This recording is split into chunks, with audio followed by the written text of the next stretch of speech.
So I've been calling it Razzuncember. It's basically just 4 videos and a holiday special, but I figured you'd really like it. That's great, Aaron, but did you really have to sit on my lap for this? Happy Winter Veil, gamers. I'm Aaron, and I guess I'm also Razzun. At one point this year, I was even Kitchen Commander, but we're gonna try not to talk about that. Anyway, you're probably wondering what goes down at a holiday special for a niche, obscure World of Warcraft YouTuber. And 6 hours ago, I was too. But after some light research, I've theory crafted the optimal schedule for maximum fun time. That's right, fun is mandatory today. If you don't want to have fun, I suggest you find a different video. Now let's take a look at that schedule. First, we've got cozy Razzun Storytime. I'm gonna tell you a story about how a nameless hero saved me from sleepwalking through World of Warcraft in the most unexpected way possible, by flaming the shit out of me. And after that, we're gonna wrap up with some rapid fire updates on what you can expect on the Razzun channel throughout 2026. But if you're thinking that this shit sounds boring as hell, then don't worry, because Razzuncember continues tomorrow with another brand new video.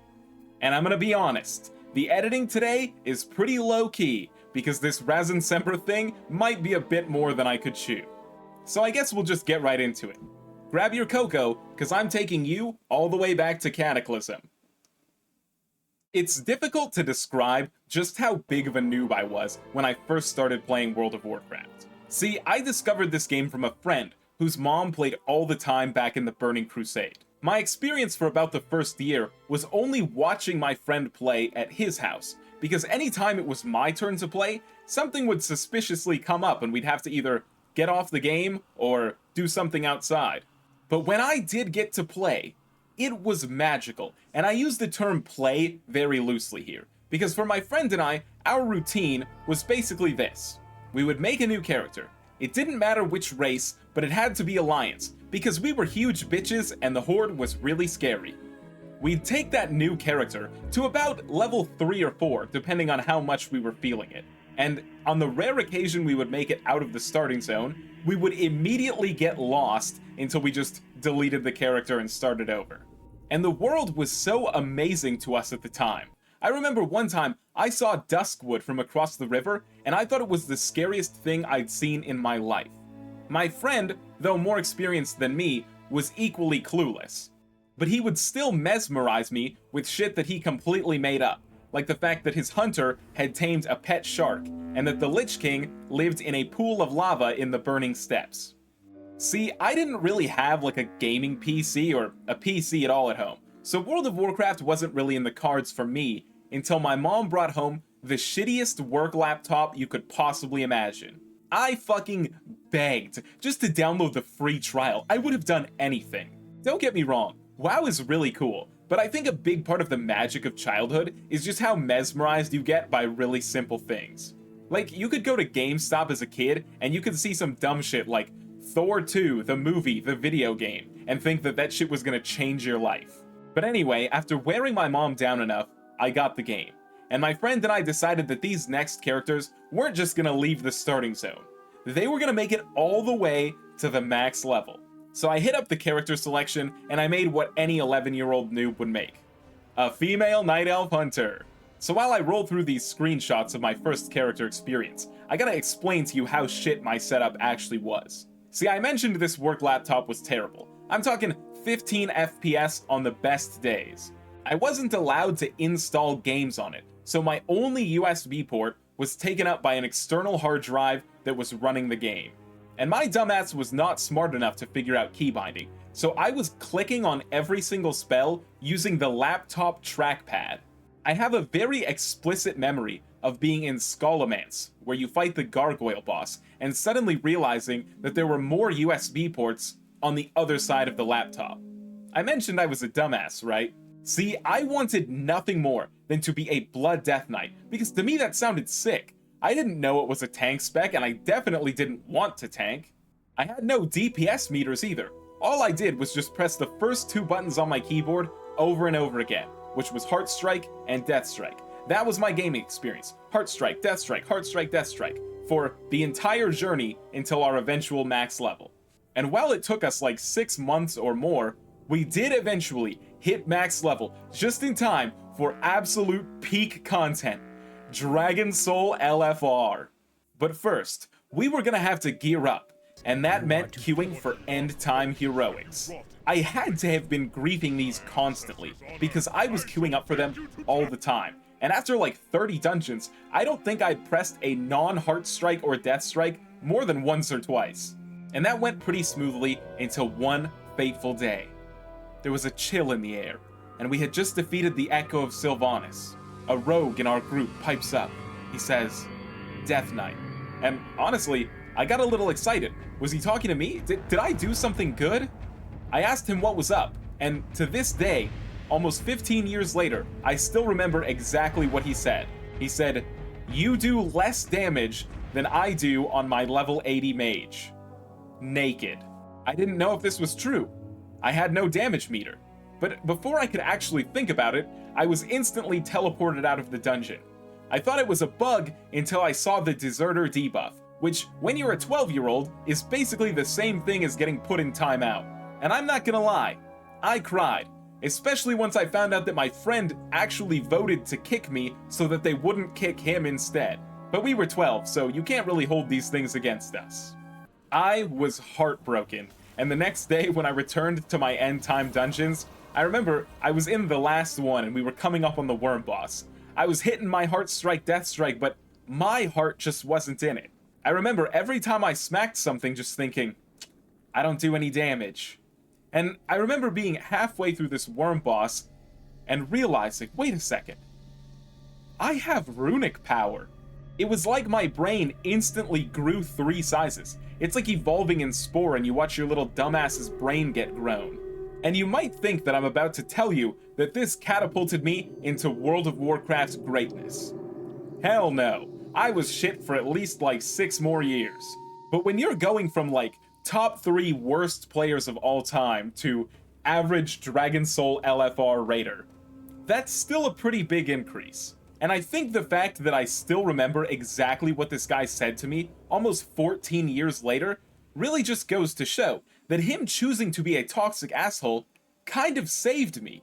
It showed me that maybe we should all try to be a bit more of a toxic elitist in this world.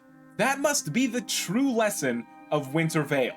Or maybe it's not. I work retail and make shitty WoW videos, so don't take my word for it. But what it did do is really tie into the thesis of my YouTube channel, which is just that when it comes to improving in World of Warcraft, a lot of people need to just learn to understand what's going on around them. WoW is a very mental game, and a lot of people stay shit at it forever, because no one tells them that they can care or when it's time to start caring. We've got 8,000 guides for this video game, and most of them are trash. But sometimes all it takes is one person pointing out that you do naked mage damage to make you start to care. And once you start caring, then you can start getting better. I'm gonna make a big effort to showcase that here throughout 2026, which is actually gonna be a big year for the Razzun channel. It's been a long ass time since the last channel update. So now I'm gonna share with you my goal for the next year of Razzun content. Since I returned to WoW at the end of BFA, I've been on a pretty much constant upward trajectory. I got my first cutting edge on the Jailer, and aside from a brief Sarkareth incident, I've increased my world rank each tier since then. This peaks in Season 2 of The War Within, where I honestly feel as though I was smurfing in my current world rank. And I think that really helped the channel, because I had a ton of raid footage, I had my M+ group farming VODs, but unfortunately, in Season 3 of The War Within, my guild hit a pretty hard slump. Throughout Manaforge Omega, we were behind on every single boss, aside from the Soul Hunters, which we locked in and killed pretty quickly. Our world rank dropped quite a solid amount, and while we did still make it in the Hall of Fame, it didn't really feel like an achievement the way the last 2 did. And on top of that, my key group for Season 3 decided that this would be a fellowship season. All of this made it kinda hard to put videos together. You know, filling background footage when you haven't done a key in a month is pretty tough.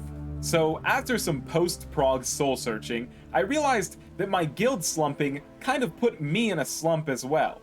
And so for that reason, I made the decision to change guilds for this next tier. It's safe to say I've hated slumping, And that leads me to my goal for 2026 in both World of Warcraft and this channel. And that's to be more engaged in World of Warcraft and its community, and use that to improve both myself and my content. That means more WoW. That means we are back to streaming in 2026, and that means that you on this channel are going to get more content, and it's going to come at you from the bleeding edge of high-end midnight content. It also means being more involved with the World of Warcraft community and the people within it. For me, midnight is going to be a time in which I am chasing new peaks in my World of Warcraft gameplay, and I'm really excited to share that with you and share the content that it leads to. If my channel has been useful to you in any way over the last year, that will not be changing. It will only be getting better. Streaming will take place again in the new year at twitch.tv/RazzuncTV, which I understand is incredibly unoriginal, but Razzun was taken, so gamer boys make do. And one more thing, I will be launching YouTube memberships in the new year. These are gonna be cheap as hell, probably just a badge and some emojis. I'm telling you this now because I want to be clear that I will never expect anyone to choose to pay for this. I only want the option to be there if you feel it's worth it. So in conclusion, it's been a big year for my dumbass, and I didn't expect to be hitting 1,000 subscribers anytime soon. I want to say that I am grateful for every single one of the people who have decided to subscribe, and I am also grateful for every single person who has given any of their time to my channel over the past year. Now, before I say peace, I'd like to give a special shout out to some of the people who have been a lovely presence around my videos over the past year. This is alphabetized, I'm not picking favorites, and if you're not on this list, it just means that we're gonna have the opportunity to get to know each other better this year.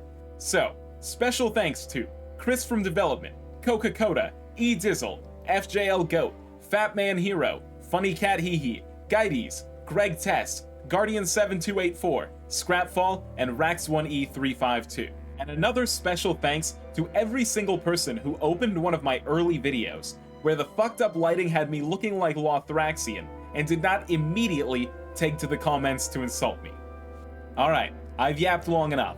Happy Winter Veil, gamers. Go spend some time with your family or play some video games or some shit. I'm Aaron, and thanks so much for your time. Peace.